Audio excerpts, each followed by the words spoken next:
want to understand what's going on with regard to food delivery systems. Food's been really expensive the past couple of months and going up over the past couple of years locally and across the world.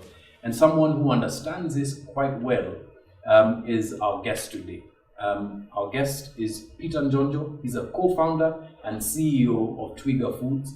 Twiga Foods is one of Kenya's most successful startups in the food delivery business, food systems rather, delivery business. Peter, thanks a lot for joining us today. It is a pleasure. Thank you.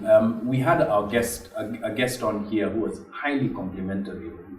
Highly, like he couldn't say enough about the work that you guys are doing. That's Dr. Bitange Ndemu. Explain for us what the journey has been like for Twiga Foods. So we started the company in 2013, started trading in 2014. And it's been an interesting journey where we've discovered different things.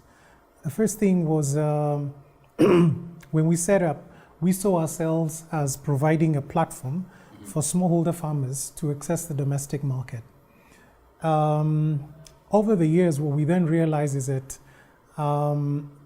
the reason why there isn't a lot of investment that is going into local production of food is because of the poor structure of the domestic market. Just the dukas and the kiosks and the difficulty of accessing them does not lend itself to a lot of people then feeling very comfortable in investing in food production. Yeah.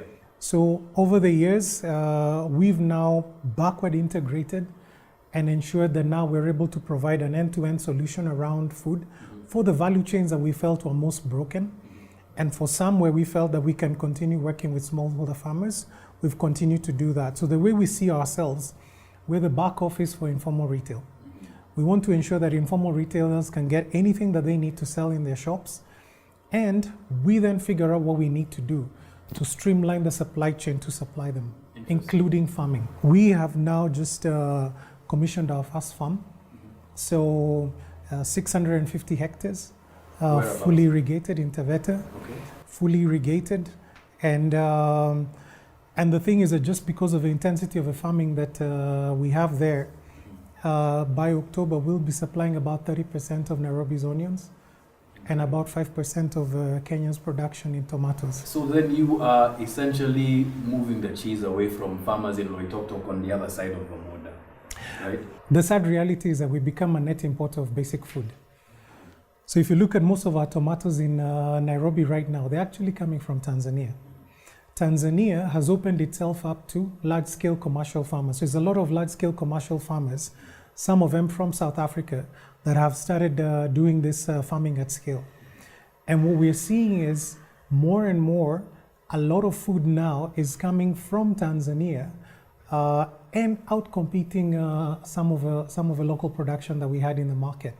So when you look at, if you go to Western Kenya, most of the tomatoes are coming from Uganda.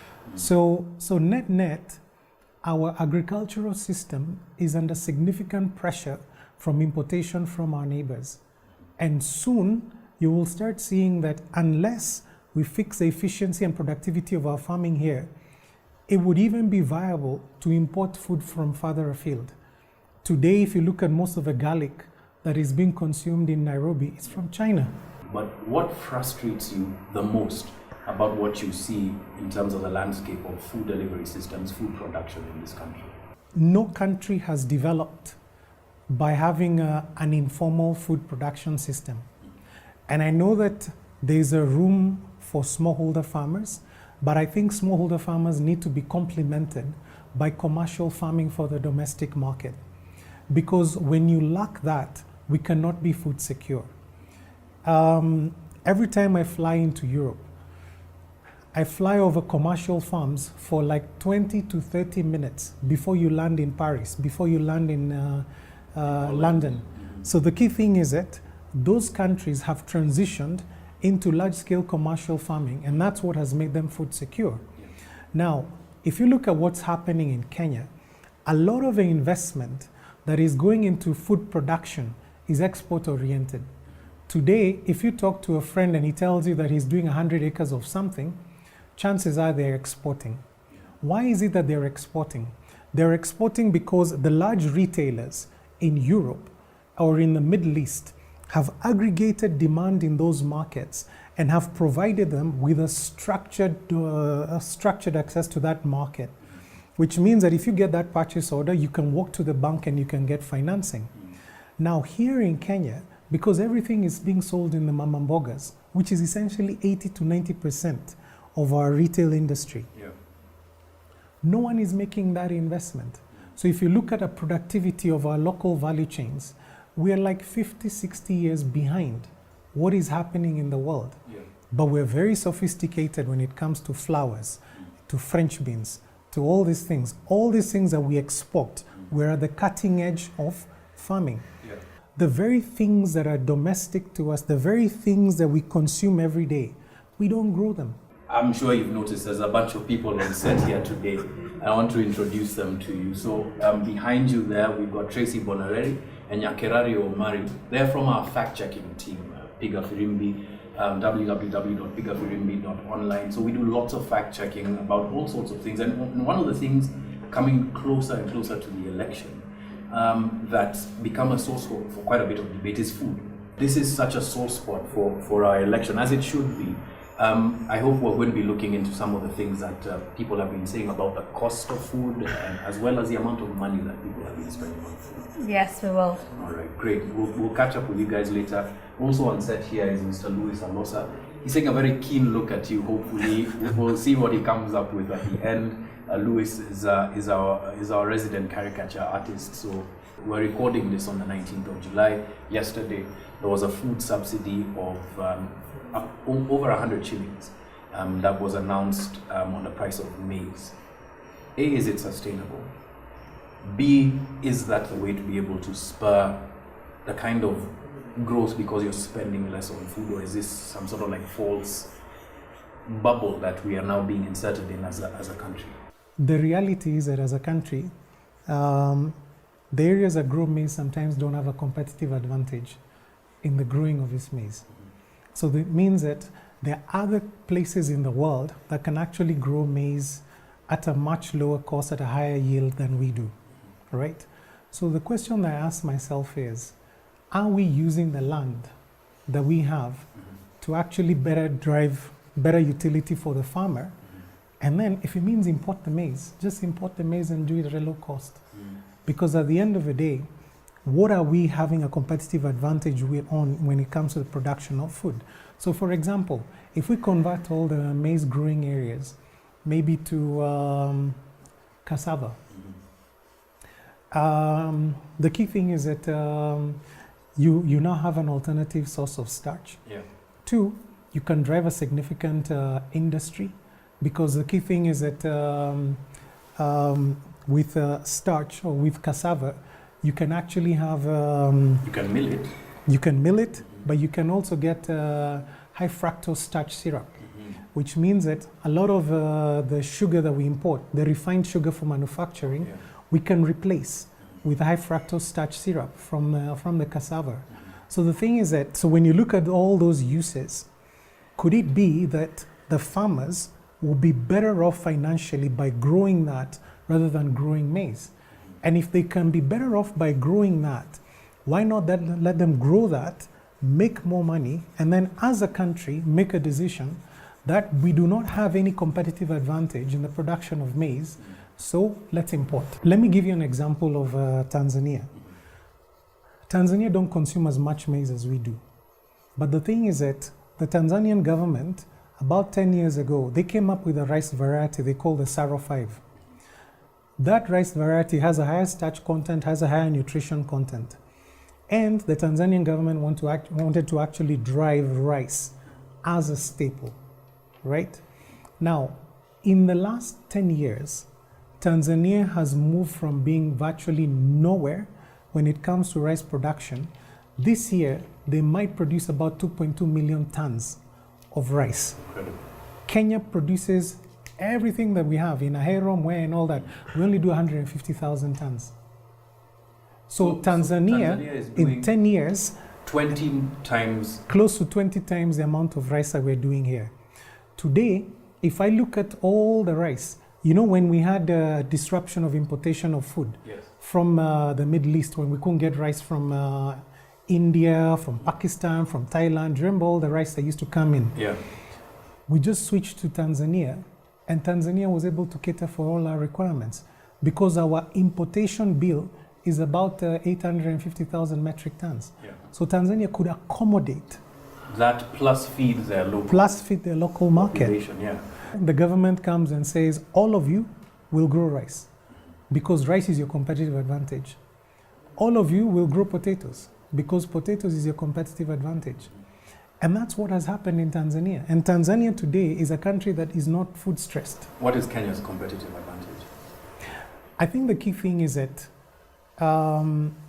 we need to step back and actually look at the land that we have, because our land tenure, our land policy has not been pro-agriculture. And I want to just emphasize that. In Tanzania, everybody lives in a village and the agricultural land is empty.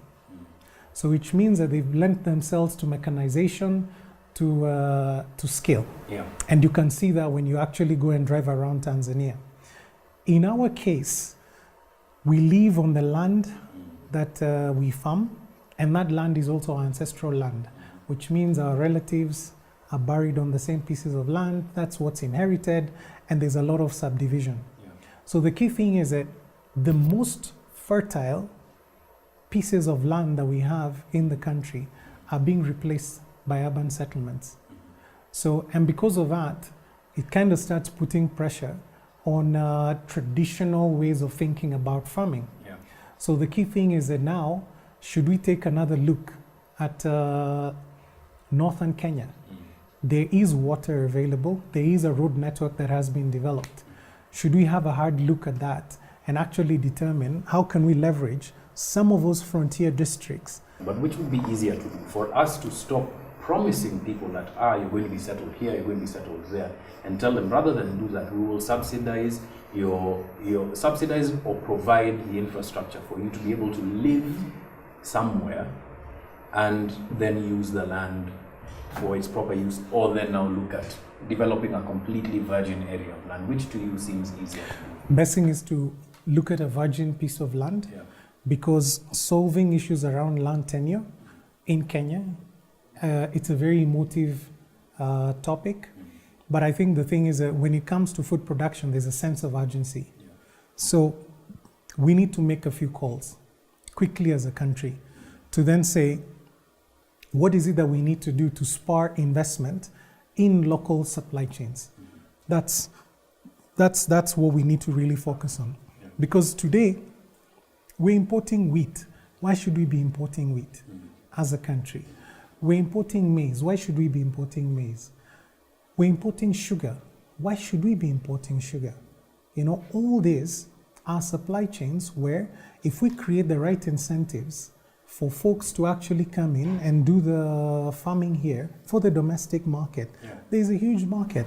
Is anybody in policy, in government listening to what it is that you're saying? You know, sometimes when you're selling something to government, they have different perspectives, or sometimes they may have different ways of looking at it. The option that I have opted for is do it and then show. So for example, when I look at the amount of work we've done in the last 12 months, you know, it's been around bringing in global experts, doing what we need to do, but being very results oriented. Now, once you do something of that nature, then it's for us now to package it to government in a way that is credible, to then say, this is what you have been doing in the past. This is what we have been doing. Look at the difference in results. So we now have a credibility to drive policy, to then say, this actually works.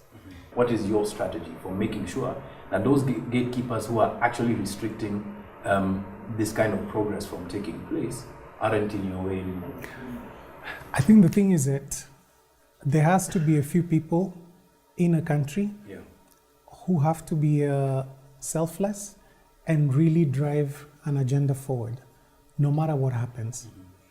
One of the things that I have been very clear around Twiga and how we operate is that we will not engage in anything that is untoward or what is normally considered to be acceptable practice when it comes to poor governance or corruption. I would rather plow through, it costs me a lot more, and at the end of the day, get to the other side and deliver against what it is that I need to deliver against. I want to build a company that is good anywhere in the world. I want investors to come from New York, I want investors to come from London, look at Twiga and say, this is a company that could be anywhere in the world. This company could be in New York, could be in Japan, could be in anywhere. And the only thing that makes that difference is our governance and our ability to deliver without being compromised. I think it's up to us in business to then say, can we move the country forward without having to get into the narrative of corruption or fight the narrative around corruption? And the reason I say that this is not something impossible, if you look at the Gilded Age in the US, which was immediately after the Civil War and about First World War, about 50 entrepreneurs created modern America. And those 50 entrepreneurs went ahead of government. And they managed to build whatever it is that they needed to build. Now, not all of them believed in the virtues of... exactly, because that was going to be my point. Yeah, like some of these entrepreneurs today would be called robber barons. Exactly. But the key thing is that it showed that private enterprise can actually move a country forward. So the key thing for us is, how do we have more people in private sector doing things? Yeah. And if we then coalesce around and go back to government with a joint voice, government at some point will have to listen. Twiga Foods is now in Series C of its funding. You've just got $50 million, about 5.5 billion Kenya shillings thereabouts, to expand across Africa. Take me through the journey very briefly, if you can, of what that means for Twiga Foods. So the key thing is that our international expansion will be anchored around 3 hubs. Yeah. So today we have the East Africa hub, which is based out here in Nairobi. Mm-hmm. And through this hub, we're actually, we're already operational in Uganda and about to also set up in Tanzania. Then we're going to have our second hub, which is in DRC. So there we're going to service the Kinshasa market and the Brazzaville market, and later the Luanda market in Angola. And there we will build another mega farm that will help us also supply the market together with all the other products that we supply. We also do a lot of FMCG products. So this is just to augment and ensure that we have a good basket that we can sell in that market. And then we'll have a West African cluster. And that one will be based in Cote d'Ivoire. We'll do a production in Ghana. And that will serve Cote d'Ivoire, Mali, Burkina, Benin, Togo, and Ghana, and also Senegal. Why is Nigeria part of that? So the key thing is that in our initial strategy, we're really focused on creating what I'd call a balance from a currency standpoint, because currency volatility is a big issue. So I'm looking at mainly the CFA markets, dollarized markets, to first of all counter what we have in Kenya, because in East Africa we will see devaluation over the long term. Okay. So once we counter that and we feel that we have a stable portfolio, then you can then expand into like a Nigeria. When does Twiga Foods become profitable?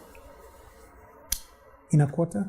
Essentially, you're telling the world that Twiga Foods, over its journey since 2013, is breaking even this year. Yeah. All right, we'll look forward to seeing that. Speaking of breaking even and profitability, another big story that came out of the startup space in terms of food delivery was the closure of Kune Foods. There have been a lot of voices commenting, oh, how can you spend $1 million and not have anything to show for it? Plus, if the reporting is credible, quite a few questionable practices around the consumption of that startup capital. What are your thoughts on that? By extension, what are your thoughts about what the startup space provides for people who are doing business here? I think I'll bundle a third question, which is slightly controversial, but I think important to deal with. Majority of the startups that we see here are either white person founded or have a slew of white people on their board? It's also a context of how we've been cultured around business. Yeah. So if you look at the way a lot of us have always thought about business traditionally, is set up a business, figure out how you raise capital from selling this, selling that, and all that, do a few deals, build a bit of capital, and then grow from there. Right? Now, in the last couple of years, venture capital has become a big driver of new business models, right? Now, and the key thing is that, and that's what has allowed companies like ourselves to get funded. You know, when we started seeking capital, and I was there with Grant, we knew zero about VC. We got into a startup competition, we won some money, but the thing is that what they told us is, for you to access this money, you need to go raise $1 million. And what we had won was 250,000. So you needed to raise $1 million to access 250? 250,000. Okay. So, and the thing is that we basically went to YouTube on the Y Combinator, and that's when I started learning about term sheets. Started learning about all those things that folks do when you're raising capital. We educated ourselves, and then from there we put ourselves out there. Now, why were we able to raise capital in the initial instance? One is my credibility in Coca-Cola. So when a lot of investors looked at Twiga, they were like, okay, at least one of the founders knows what they're doing. Yeah. And Grant, also being a co-founder, was running the business on a full-time basis. So the thing is that created a very good type of partnership in getting us to where we needed to get to. Now, and the key thing is that the other stories that people also don't get to learn is it's not been easy. For Twiga to get to where it got to, for us to even get capital, my wife and I, we sold our house in Karen and we invested all our money in the business. So the key thing is that sometimes, you know, people romanticize the whole startup journey. Yeah. It's a very tough one. So that's the first thing. So the thing is that because this is a VC-based space, a lot of the folks who are actually getting exposed a lot to the VC world are folks who are actually schooling in the US. The alumni networks and all that. There's a lot of vibrant venture capital ecosystems in those markets. And a lot of those folks are the guys who are actually coming here on vacation and all that, seeing opportunities, figuring out how to raise capital, and they go ahead and raise the capital. Now, as Kenyans, we've seen this, we've learned. Now, why don't we start going out there and raising capital ourselves? For ourselves, yeah. So the key thing is that Nigerians have become very good at that. So if you look at, you know, the amount of capital that Nigerians are raising, the amount of Nigerian startups going to Y Combinator to raise capital has grown exponentially. So the key thing is that for us, we also need to step out of our comfort zone. And start to learn. And to start to learn and say, you know what, I'm going to go to Silicon Valley, I'm going to go to Y Combinator, I'm going to present my idea. Now, what I'm also doing is, I'm also now actively investing in local startups and helping them also figure out that capital journey. Yeah, because sometimes the idea might be great. The barrier is the plane ticket. Sometimes it can be as basic as that, Peter. But that's what I'm saying. Yeah.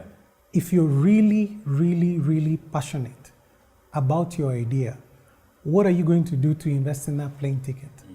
Because the key thing is that if it is important, you will find the money. Anyone who is investing early capital in a business knows that it's a punt, right? When I look at my portfolio of companies that I've invested over time, I know 50% will crash and burn, or even 70% will crash and burn. There will be that one or two companies that will pay for everyone else. And that's basically the approach that you take to then say, I'm actually investing risky capital to help somebody figure out a business model because they have not figured it out. Now, Kune Foods, what they did is that they raised $1 million. The investors who put the money in knew that they were actually going to They could bend their fingers. Figure out this business model. Yeah. Now the thing is that they made wrong assumptions, they made wrong estimates, and maybe the product market fit wasn't there. So at that point, investors will then look at it and say, okay, even if I were to give you $100 million more, I don't think you'll figure it out. Yeah. And that's when capital dries up. So essentially it was just a business model that couldn't work. It's a business model that couldn't work. Aside from all of the allegations about how that money was spent. The thing is that, when you're in that experimental phase, you're trying different things. You try this, it fails. You go back to the drawing board. You try something else, it fails, you go back to the drawing board. That's basically what happens. Sometimes, people look at companies like Walmart, and they all look very, very organized. There was one time, Walmart opened a store. They didn't even have the systems. Yeah. Ice cream was melting in the car park. And they're trying to figure out how to get it in there. Yeah. So the thing is that there's a lot of stories of big mistakes that have been made along the journey of large companies. Yeah.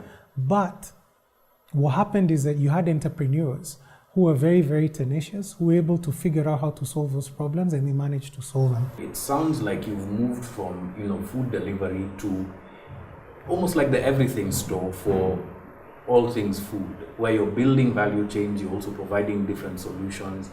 I wonder whether that's something that you want to do if you had the chance to do it all over again. What kind of things would be in place for you? Like what things would you want just to make things easier for you? It can't be easy. The thing is that we make progress by doing hard things. Yeah. That is true. That's true. So, I accept that, yeah. So the thing is that, I think for a long time, if you remember even some of the textbooks that we read when we were growing up, about farmers don't have market. Yeah. This doesn't work, that doesn't work. And that problem is the same that we're having today, and shame on us. So the way I view it is, we want to remove friction from retail, friction to commerce from retail. Yeah. We want to ensure that everything can be done seamlessly. We want to get to a point where if I go and produce maybe cottage honey in my house, I don't need to worry about where to sell it. I can bring it to Twiga, and Twiga can distribute it to me nationally. Yeah. Sell it for me nationally, and I can focus on what I'm good at. And that way, we then start opening up more creativity when it comes to food, more creativity when it comes to production, more creativity when it comes to packaging, and at the end of the day, focus on the price coming down. The past couple of months have been terrible when it comes to edible oils, right? Not just edible oils, but because of the shocks caused in the Russia-Ukraine war, the price of wheat, for instance, is also a problem. When do you see these kinds of things sort of dissipating and becoming a bit smoother? Actually, the global palm oil prices have started coming down, and I think that has been a big relief. Yeah. We had a shock that was driven by Indonesia. Yeah. Because what happened is, the whole world started demanding more and more palm oil. Indonesia was worried about their domestic market. Yeah. Because what happened is that people stopped selling locally and they started exporting everything. And the Indonesian government was like, you can't leave our consumers without oil. Without oil, yeah. And the traders were like, it is what it is. Yeah. So the government just shut down the whole industry. Yeah. And we felt the shocks of that globally. Yeah. Now they've opened up again. Now we're seeing the price of crude palm oil come down. So soon you will start seeing oil and normalize. So kuna kanuru gizani. Kuna nuru kidogo. All right. So on the show we try and also educate people about misinformation, disinformation, and like we said at the beginning, there's been a lot of misinformation about food in this market. I just want to head on over to Micah classroom over here, where I'm going to be taught by these fine young ladies about what's going on. Tracy, we spoke about what's a big political discussion. In terms of the statistics of how much people spend on food. What are you guys finding? When various politicians have been sharing their manifestos, this has been like a major topic of concern. Yeah. And they are sharing numbers, and in fact checking attribution is very important. Yes. And they have also figured that out, and they're attributing their fake numbers to credible sources, which means you'll probably fall for it, because if I come and say 90% of someone's income is spent on food, data from the KNBS, you're definitely gonna believe it. Yes. So that is also something. When Deputy President Ruto was unveiling his manifesto, he claimed that 50% of the income, of people's income, is spent on food. Supposed to be shared there. Okay. In a while. There we go. So I'm seeing a couple of tweets out there. Yes, tweets. They also go back to the Galana Kulalu irrigation scheme that still is yet to deliver. So this information, you can easily get it on the social media platforms of the Ministry of Agriculture, their website, the KNBS, the Treasury, the sector reports from various ministries also give this information. So I'll let Nyakirario explain the one that we found. Okay. Yeah. So now this one is a tweet from late last month, and it says that, you know, Kenyans in the low income who get the low income, they spend 50% of their income on food. But that was wrong. So what we found out was they spend 36% of their income. This is according to data from what period? Because Peter, as well, you had some stats on that. Do you think that it might be a little bit higher? So we've been using a bit of World Bank data, which actually benchmarks countries. And I would say that if only 36% was going to food, we're doing very well as a country. Really? Which is not the case. Which is not the case. Interesting. Ladies, thank you so much. I think it's really important that when people are actually fact-checking these statements, I don't just take them wholesale. In as much as we're in a political season, it can be a bit emotional and people will say all sorts of things. We really need to remind people that facts are facts, and facts are sacred, especially in a time like this. Guys, thanks a lot. We'll be catching up, of course, in the next show, right? So Peter, thank you very much for joining us today. Thank you very, very much for the kinds of insights you've been able to share. Like, it's been, parts of it have been really grim, you know, like really I'm like, wow, gosh, we've got a long way to go if we're that far behind. But kudos to you and the guys at Twiga Foods for what you're doing and for the pearls of wisdom that you've shared today in terms of food delivery systems, the food economy in our country, and what we need to do. Here's a bit of a tradition that we're starting at, the big picture. It's a small token of thanks, so that you can remember that you are on this show at some point in time. We're building a bit of a wall of fame. And Louis Alosa, who's got great work as a caricature artist, has been looking at you and trying to figure something out here, right? That looks a little bit like someone that you know. No, thanks a lot. Down to the salt and pepper. Yeah. Thank you so much. Thank you so much. Thank you so much for joining us here on the show, Peter. You can hang that somewhere. You can put it in your office. Put it in my office. Yeah, and to find Louis's work, you can find it at alosa.louis@gmail.com. That's his contact, as well as Instagram, Mr. Louis Alosa, and he's got lots of other handles that we're going to put in the description of this video. And that's been it for this edition of The Big Picture. Remember, if you want to catch up with this stream and other episodes, you can go to our YouTube page. That's where we are posting all of our content. We're Africa Uncensored at YouTube. Don't forget to like, subscribe, click the notification button so that you can be notified of this and other rich content that we have. We've also got the ladies at Piga Firimbi and the entire team at Piga Firimbi doing their thing. That's www.pigafirimbi.africauncensored.online. We're on Twitter, we're on Instagram, we're on TikTok, we're on LinkedIn, we're everywhere. As well as our website, www.africauncensored.online. My thanks once again to you, Peter, our guest for the day. And my thanks to you for watching. Remember, big conversations, you want to define the way you live and walk through life factually, come to The Big Picture. That's why you get all of me. Cheers, guys.